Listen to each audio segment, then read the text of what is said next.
A aula de hoje é sobre um conceito que os próprios junguianos têm muito problema em entender. É algo raro, mas bastante importante. É uma coisa que a gente tende a perceber à medida que as aulas vão andando e que a teoria junguiana vai se manifestando, a gente vai percebendo que quase tudo é circular, quase tudo volta ao início, mas volta com uma diferença, há uma consciência nova. E esse círculo não é por acaso. Para a linha junguiana não há acaso, não há nada por acaso. Todas as coisas têm um motivo. A gente só não entende qual é o motivo. A gente só vai entender o motivo quando a gente entender o que elas são, né?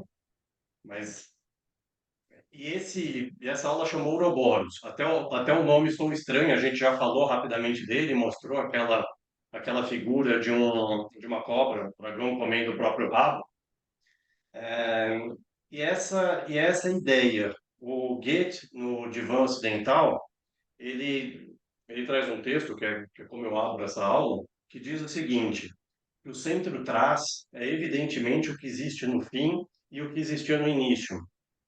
E uma das poucas formas que a gente tem de entender essa totalidade, o que o Ouroboros representa, que ele é um símbolo, né? A linha junguiana é toda simbólica, e ela precisa ser simbólica porque o símbolo carrega muito mais do que as palavras podem dizer, carrega muito mais, tem conteúdos e tem energias e composições que vão mudando ao longo do tempo, mas ainda assim o símbolo permanece. A palavra Ouroboros ela normalmente é simbolizada pela serpente ou pelo dragão que morde a própria cauda.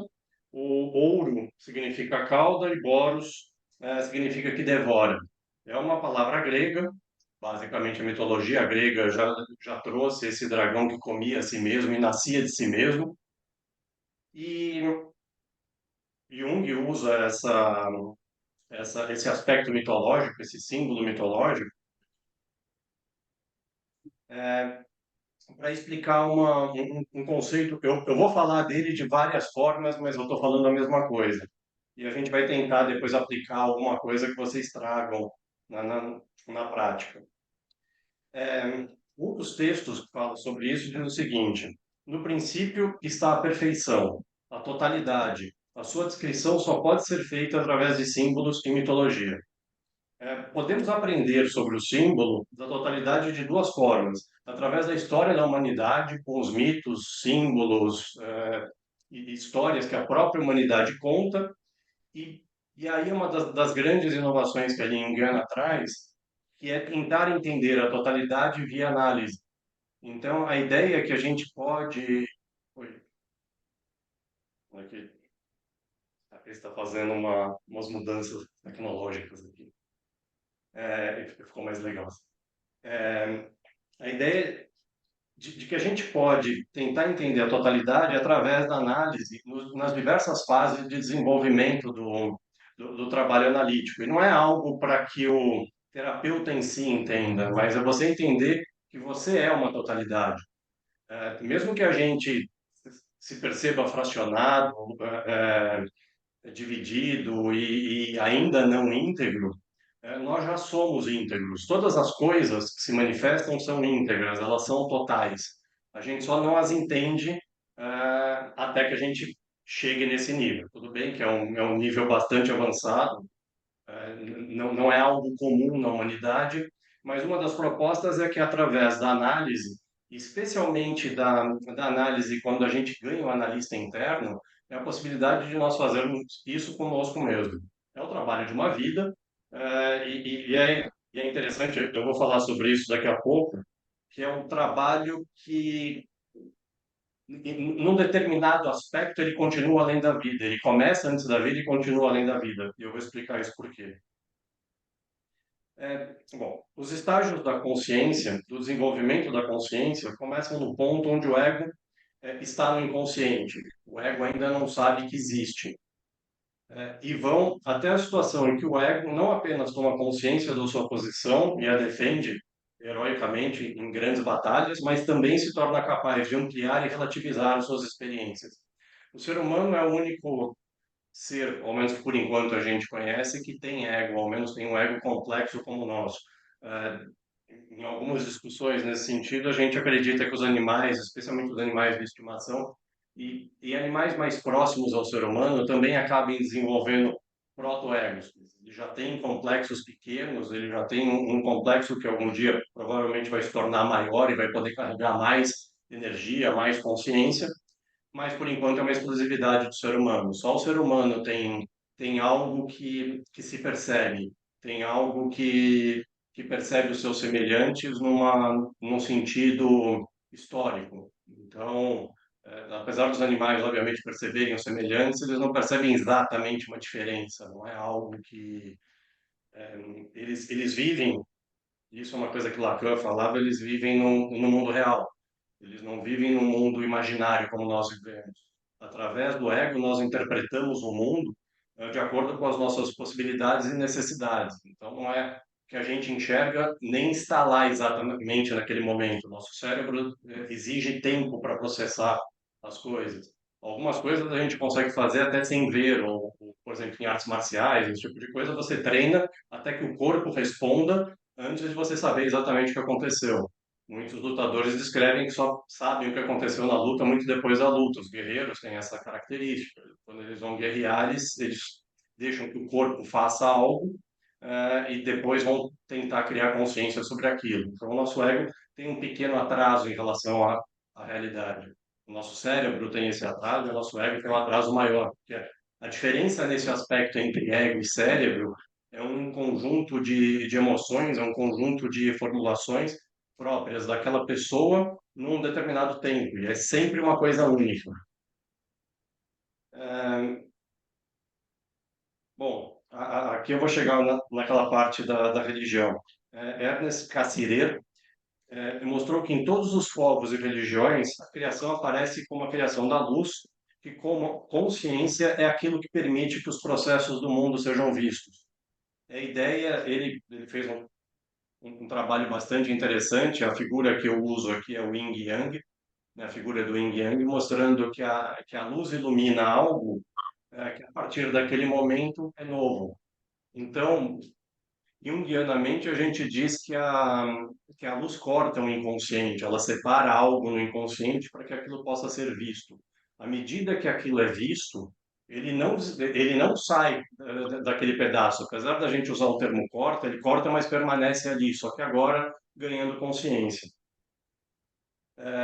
O Yin Yang traz essa característica, né? Aquele lado branco do Yang é o lado que representa o masculino, a racionalidade, a dureza, também a leveza, o sol e o fogo.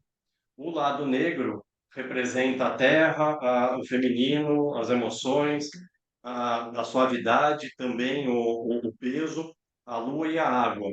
Mas tanto no feminino como no masculino tem pequenas. Na parte branca tem uma bolinha preta e na parte preta tem uma bolinha branca. E essas bolinhas mostram.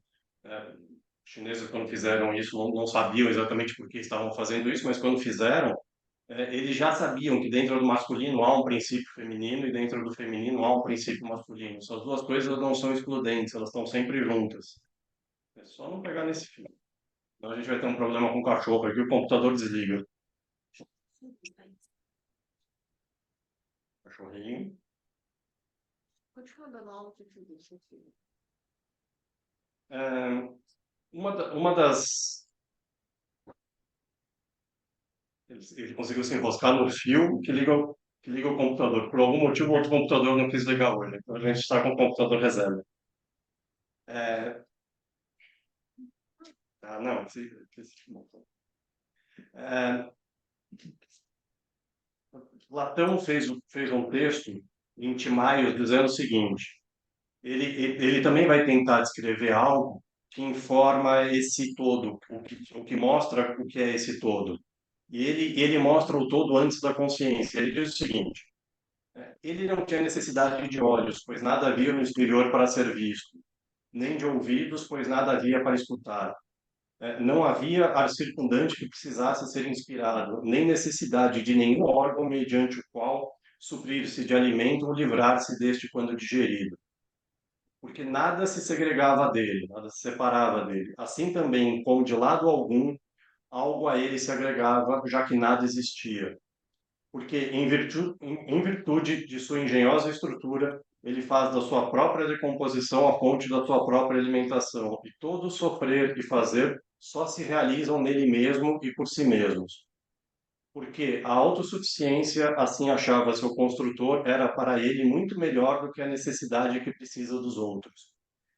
Quando Platão fala isso em Timaios, ele está falando dessa estrutura íntegra por si só, daquilo que já é completo.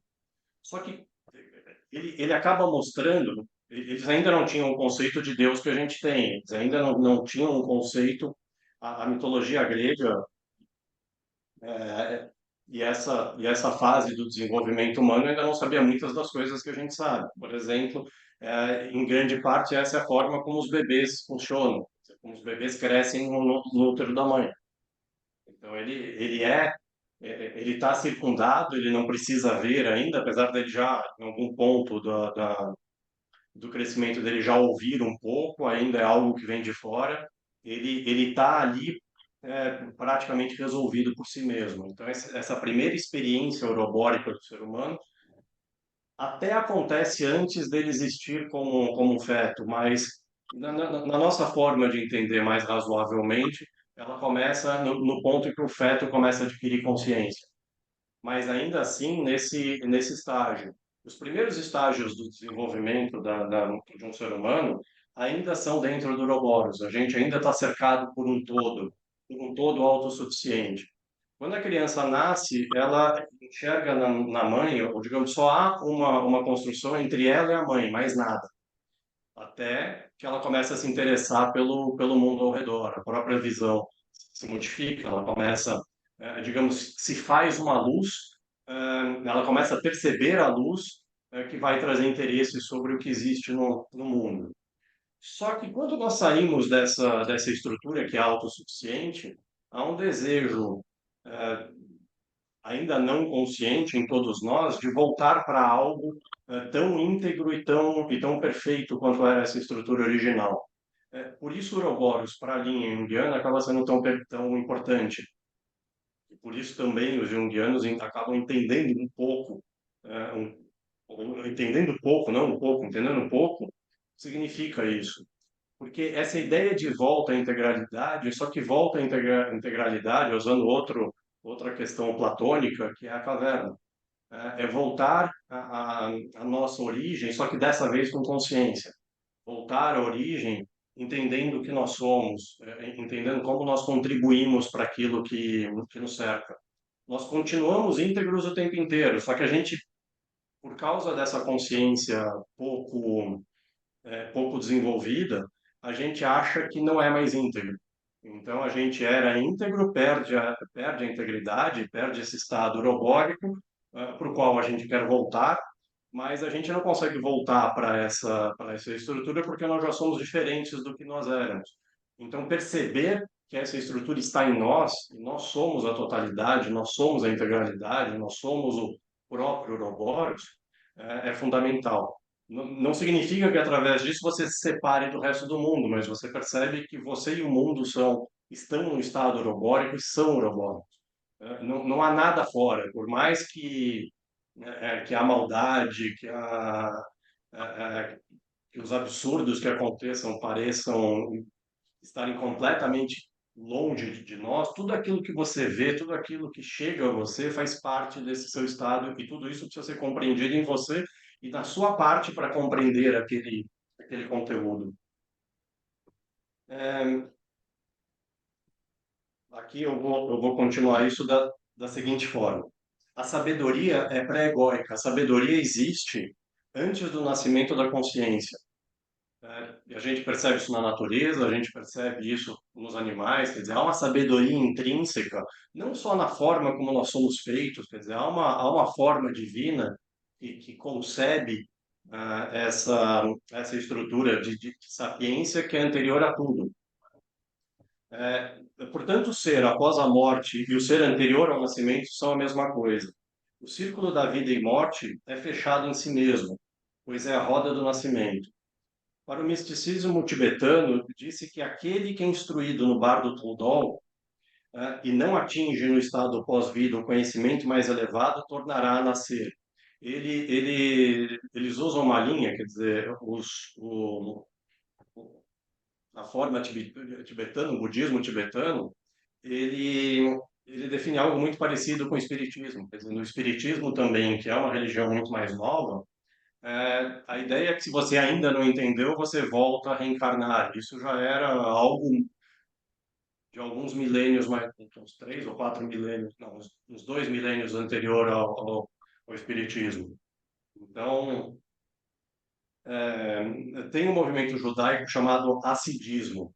Eles definem uma coisa que eu achei muito interessante, que é o homem perfeito.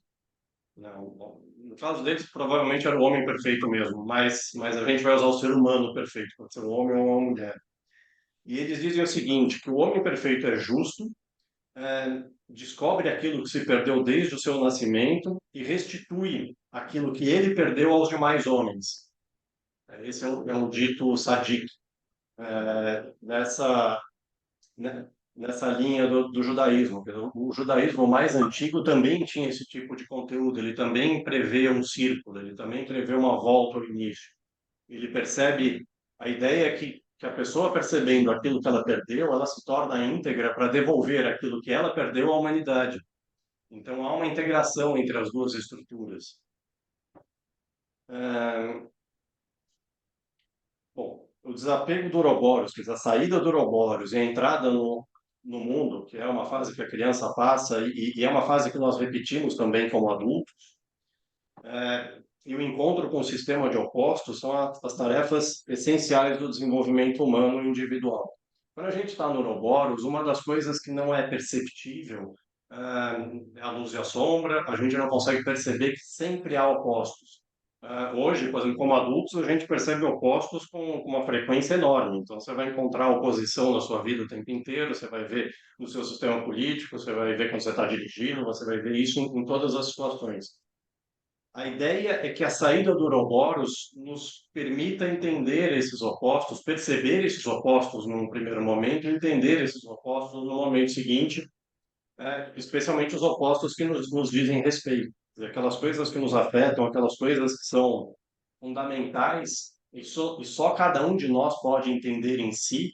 À medida que nós entendemos isso, nós devolvemos isso para a humanidade, nós informamos a humanidade, não só a humanidade, nós informamos o inconsciente de mais alguma coisa que foi conscientizada, aquele pedaço de nós que perdido, uma vez recuperado, ele torna íntegro de novo o sistema.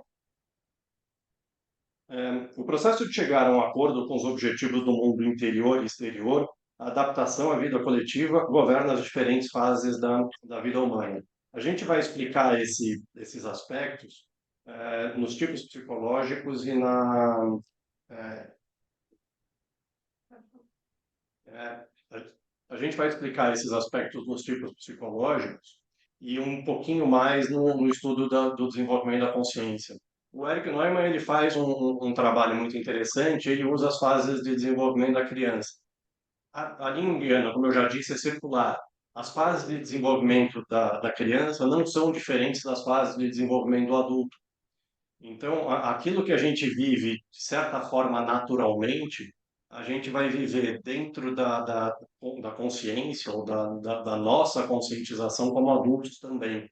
É, obviamente, com as diferenças da vida adulta. Nós já temos uma certa adaptação, já temos um certo número de condições que a criança ainda não tem. Nas crianças, os grandes arquétipos e imagens do inconsciente são realidade viva. É, Já adultos, nós relativizamos essas estruturas. Uma das formas que a gente pode perceber como arquétipos e imagens do inconsciente se manifestam nas crianças são nas reações, nas falas das crianças, nas perguntas estranhas e respostas que elas mesmas produzem, nos sonhos, nas imagens, e muitas vezes mostrando conhecimentos que não deveriam estar lá, que a ideia é que a criança se conecta sem muito limite ao próprio inconsciente. Então, ele tem uma espécie de biblioteca com todas as coisas que existem, existiram e existirão, à disposição, mas ele não tem um ego para reconhecer. Nas culturas antigas, por causa desse tipo de coisa, consideravam que as crianças eram ancestrais renascidos. E isso é muito comum em muitas culturas. Às vezes nem em culturas tão antigas, às vezes até entre nós as pessoas acham que até a ideia de dar nome de entes mortos a novos filhos na família e esse tipo de coisa traz uma certa uma certa lembrança dessas culturas antigas. E às vezes algumas famílias acreditam mesmo que uma determinada pessoa é reencarnação de um ente que morreu mais recentemente. Na ciência, as teorias de herança genética comprovam que o novo ser traz dentro de si os conteúdos ancestrais. E isso é interessante, quer dizer, isso, essa frase está no livro do Jung, mas bastante antigo. Eles ainda não tinham ideia que o DNA era tão precioso na história genética, na história que define como uma pessoa é fisicamente. Hoje até a gente começa a evoluir um pouco disso e começa a demonstrar que, apesar de nós termos uma herança genética importantíssima, nós conseguimos ultrapassar essa herança genética através da epigenética, através da forma como esses genes vão se manifestar, de acordo com quem nós somos, de como nós entendemos o mundo, de como nós vivemos a nossa vida, com a nossa alimentação, com a nossa relação com medicina e com uma série de coisas. Então, apesar de haver, sim, muito dos nossos pais em nós, eh, no aspecto genético, no aspecto complexual, no aspecto arquetípico, numa série de estruturas, essas coisas todas podem ser modificadas e serão modificadas pela forma como esses genes vão se manifestar. Nas fases mais adiantes da vida, ao invés do desenvolvimento do ego, o ser humano desenvolve o self. E a ideia de desenvolver o ego. O self é uma estrutura maior do que o ego, o self contém o ego, contém o corpo, contém a consciência daquele ser humano, a integralidade de todas as coisas que compõem o ser humano. O desenvolvimento do ego a gente acaba fazendo por estudos, por adaptação, por escola, por viver dentro de uma determinada estrutura durante muito tempo. Você vai desenvolvendo um ego adaptado àquela estrutura. Mas o desenvolvimento do self é uma tarefa mais complicada. A gente vai precisar olhar para o oposto, a gente vai precisar olhar para dentro de nós, a gente vai precisar entender aquilo que nos incomoda e integrar aquilo que nos incomoda de novo numa busca urobórica, na ideia de integrar o todo de novo. Quando a gente fala que a linha indiana é circular, ela é circular, a gente sempre volta ao início, mas a gente volta ao início trazendo algo novo, trazendo uma consciência nova. E a ideia é que à medida que você faça isso em análise pessoal, ou autoanálise, ou a forma que seja, e você pode fazer isso de diversas formas, você sempre volte ao início, mas volte ao início com um nível maior de consciência e aquele voltar ao início te jogue para uma nova etapa. Então ele não é exatamente um círculo, ele acaba sendo uma espiral. Você, especialmente para os ocidentais, a gente tende aos céus, né? A gente olha para cima e essa espiral vai se desenvolvendo. Para os orientais, interessantemente, é para baixo, né? E a ideia de que eles se integrem ao todo para baixo, não para cima. Digamos, as estruturas divinas dos orientais estão no interior e não no exterior.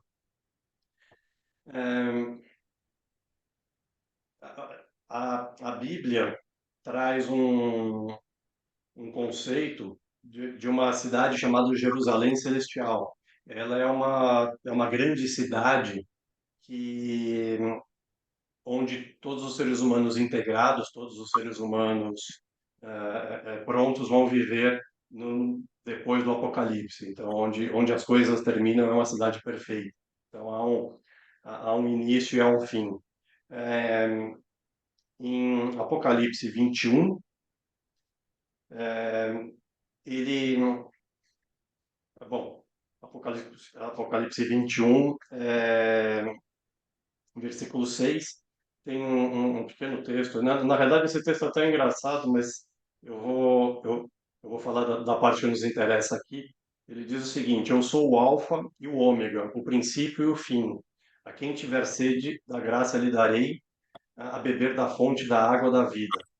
A ideia dessa estrutura é que Deus se apresenta, nesse caso, o Cordeiro se apresenta como o início e o fim, mas todo ser humano é o início e o fim. É, todo ser humano que tiver sede de sabedoria ou sede de conhecimento de si mesmo vai receber a água da vida, vai receber a fonte da água da vida. Essa é uma interpretação a ideia é que em todos os textos de todas as religiões, de todos os tempos, você encontra esse tipo de ideia. Normalmente as religiões fazem trazem esse conteúdo no Deus, digamos, na divindade principal daquela religião. Podem ser deuses múltiplos, podem ser um Deus só, pode ser, mas sempre há uma integração e uma totalidade a ser buscada. E há uma promessa de paraíso onde tudo é íntegro, tudo é perfeito e tudo está dentro, mas não é exato. É o paraíso perdido, mas o paraíso perdido vem através da consciência. Posso só. Pode. Oi, eu só vou fazer uma sugestão sobre isso que o Moni estava falando. Existe um filme antigo já, não sei porque ele não foi muito divulgado, é com aquele ator Hugh Jackman que fez o Wolverine e com a Rachel Weisz, que eu acho ela excelente atriz. O filme chama Fonte da Vida, em inglês é Fontaine. E ele traz exatamente essa questão de um médico que vê a esposa, né, com câncer já terminal, e a busca dele por encontrar a cura faz com que ele tenha que encontrar a si mesmo. Esse filme é muito simbólico, ele é muito interessante, vale a pena assistir. Eu já assisti ele algumas vezes por causa de todo o aspecto simbólico e psicológico que ele traz. Então, quem puder assistir, vale muito a pena, tá bom? Pode continuar. Não, eu sei, tem um cachorrinho aqui. Ele. Sim, eu mostro o cachorro. Por isso que vocês somem de vez em quando para falar com o cachorrinho. A Cris apareceu um pop-up O assim. que Pô, acontece? A hora que a gente fica falando, explicando muita coisa, ele fica quieto, ouve bastante. Aí chega uma hora que ele quer ficar junto, ele não quer mais distância, né? Precisa parar um pouco. Então, essa é uma experiência diferente, né? Aula com cachorro é sempre uma coisa diferente.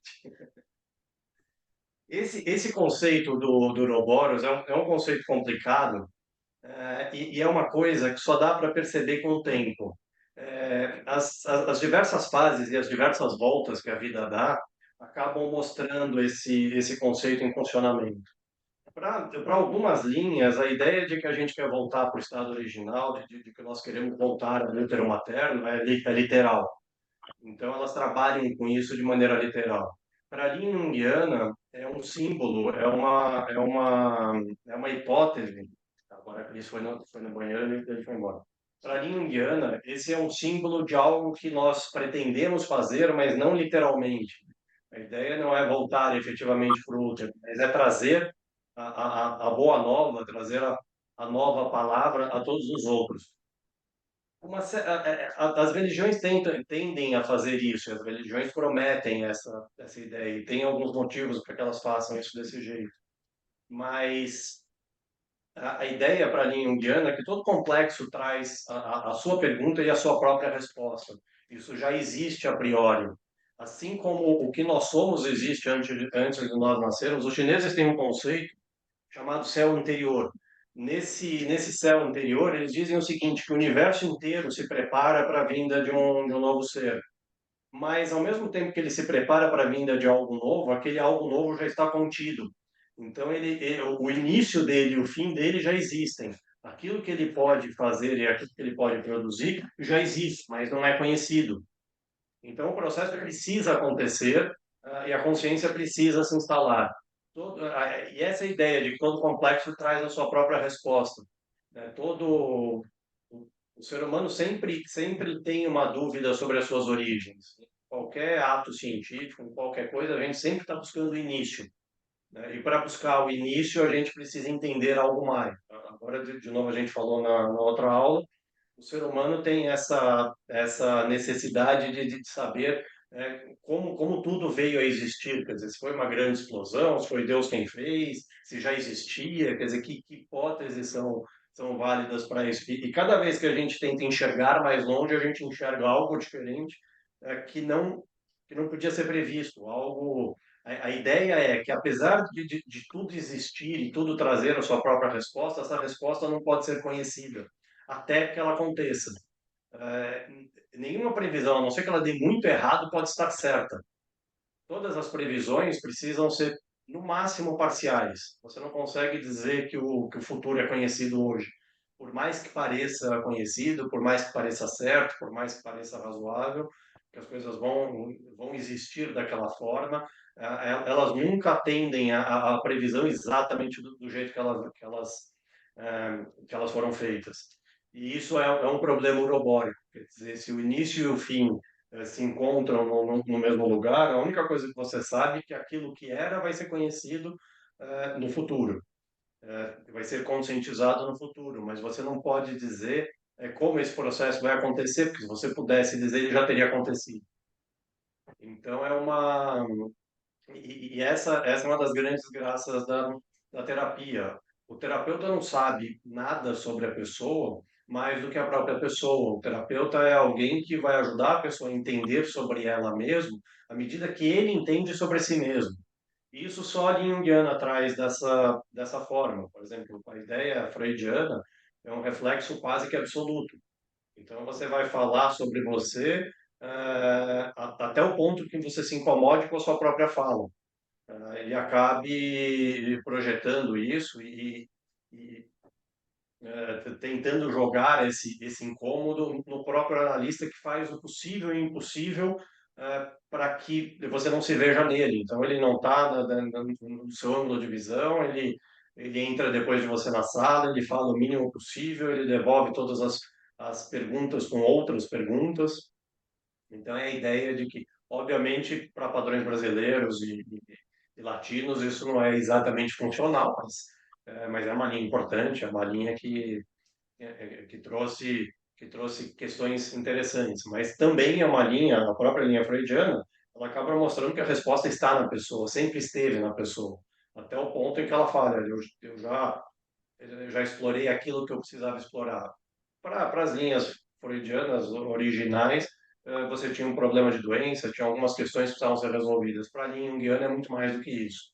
Quer dizer, a ideia é que a pessoa encontre em si aquilo que ela precisa trazer para o mundo e ser esse homem perfeito que os judeus assídicos defendem. Né? Esse homem perfeito é o Sadik, no, nessa linha de então é alguém que entendendo a si mesmo, muda o próprio mundo ao seu redor. Ele resolveu o que ele precisava resolver em forma para o mundo. De novo, a história de Buda, quer dizer, Buda, quando chega a iluminação, volta para o início e começa a ensinar aquilo que ele aprendeu. Forma várias escolas e várias linhas que o seguem, né? Desde então, pouco antes de Cristo, né? Buda depois. Um pouquinho depois de Cristo, acho que 200 ou 300 anos depois, né? E, mas a ideia de que todo ser humano pode alcançar a iluminação. Para os cristãos, há um conceito de corpo perfeito, que é aquele que vive a eternidade. O corpo perfeito está em todos nós, e à medida que nós entramos no paraíso, uma vez julgados, a gente acaba encontrando o corpo com o qual a gente vai viver a eternidade. Ó, é século 6 antes de Cristo. É 600 anos antes de Cristo, né? Século 6 antes de Cristo. Então, você vê, duas coisas se desenvolvendo. Tudo bem que 600 anos parece bastante tempo, mas considerando a história, não é tanto tempo assim. Duas coisas que aparecem na humanidade, duas linhas importantíssimas. Uma com Deus único, que já era uma certa novidade, os judeus já tinham, né, esse Deus único, mas... Os egípcios, né? Teve um faraó egípcio. Mas o faraó egípcio se propôs como Deus único. Então ele meio que assassinou o panteão de deuses deles e disse que ele era o Deus, mas ele teve bastante problemas por isso. Não foi uma vida fácil, mas poucas religiões tinham essa capacidade. Mas essa ideia de que, mesmo a ideia de Cristo, que uma vez morto volta, a ideia de voltar ao início é sempre importante, é sempre E acho que essa é a principal mensagem sobre essa questão robótica. É algo que vai dar para entender com mais tempo. À medida que as aulas avançam, à medida que quem faz terapia faça terapia, isso dá para perceber. Quer dizer, a gente volta a mesma coisa, mas quando volta a mesma coisa, a gente está diferente.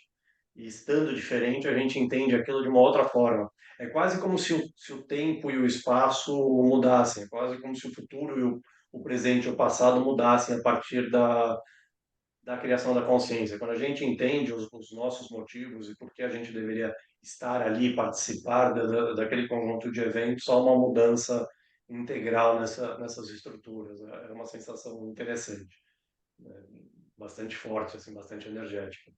Então, a gente acabou trazendo essa aula de Ouroboros é uma aula que sempre foi complicada para mim. Eu já tinha tido problema com ela da última vez, porque é um conceito tão falar sobre a totalidade é sempre um problema, não é uma coisa é muito difícil como trazer imagens sobre isso, trazer imagens verbais, né, produzir imagens, símbolos sobre essa matéria. Mas eu espero ter conseguido fazer isso um pouquinho melhor do que eu já fiz as outras vezes. Espero ter voltado para a mesma coisa com um pouquinho mais de, de, de informações e um pouquinho mais de consciência.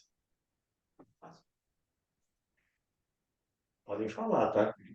Eu vou falando, mas Eu vou ficar aqui junto com ele. esse filme que a Cris falou é muito interessante, porque esse médico ele chegou ao limite eh, da medicina, então ele queria curar a esposa de todas as formas.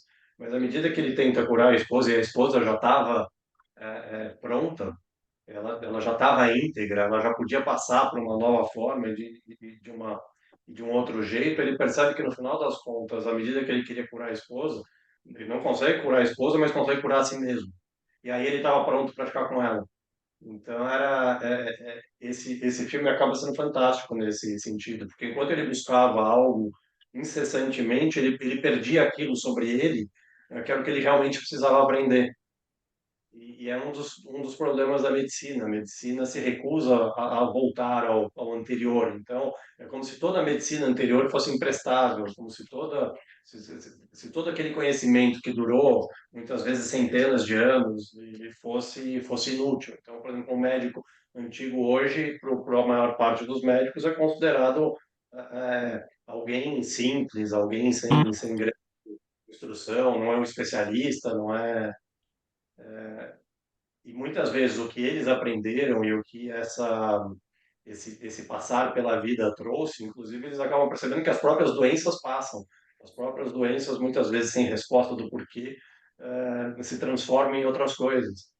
E aí você fica com a dúvida, porque se você acha que só a medicina pode fazer isso, só a alta especialidade pode fazer isso, é como se você estivesse fazendo alguma coisa que fosse proibido trazer a cura para a medicina neste sentido é proibido. Você só pode trazer a cura quando você tem certeza absoluta, provada por A mais B, que aquele é o caminho da cura. Então você vai ter que fazer testes de duplo cego, você vai ter que fazer testes, vai ter que fazer uma ciência exaustiva, que em muitos casos não pode ser feita, é quase impossível de ser feita. Você precisa desumanizar a ciência, você precisa tornar todos os seres humanos iguais para tentar conseguir uma resposta, mas como a resposta é sempre individual, a medicina acaba conseguindo um problema muito grande. Os médicos mais antigos, a gente conhece, né, um médico, um endocrinologista que se tornou muito melhor quando se aposentou. Aí ele é endocrinologista ainda, mas agora, como ele não está mais preocupado com as estruturas da medicina, ele acabou ficando muito mais interessante, trazendo conteúdos. Ele foi presidente da Associação Brasileira de Endocrinologia, uma série de coisas. Ele falava muito do que eu falo hoje, eu não podia falar, porque eu estava preso em determinado conjunto de regras que não me permitia dizer. E agora eu posso. E aí fica muito mais interessante. Tudo bem que agora já está bem velhinho, mas fica muito mais interessante. Quer dizer, ele traz um conjunto de informações muito mais interessantes sobre nós mesmos, sobre as nossas doenças. Então, Para quem assistiu aquele filme Aí, O Óleo de Lorenzo, que é uma história real, qual o médico, filme? O Óleo de Lorenzo, é um filme antigo. Ah, eu já vi, mas eu não lembro, mas eu vi. Ali, o médico que ajuda a encontrar a cura é exatamente o médico que está se aposentando, porque ele passa por cima dos protocolos, né? E É, ele, ah, e como ele já estava se aposentando, ele não estava mais preocupado em ser punido pelo conselho. Então ele topa ajudar o casal, né, que tinha um filho doente, exatamente porque ele já não estava mais preocupado com as regras impostas. é como se diz na gíria, sair da caixinha, né? É, isso que o Munir estava falando aí desse filme, Cris, que você indicou, A Fonte da Vida, é mais ou menos a história da mitologia do Quiron, né? Só que ao invés dele ter a doença, era a esposa, né? A mulher dele, né? Então ele saiu em busca da cura, né? E se curou. Exatamente. Eu uso o mito de Kiron quando eu entro na aula de psicossomática. É exatamente essa questão. O Kiron, ele tinha uma ferida que ele nunca curava, né?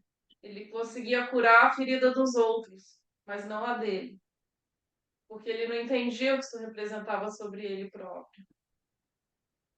E o cetro de Kiron é o símbolo da medicina.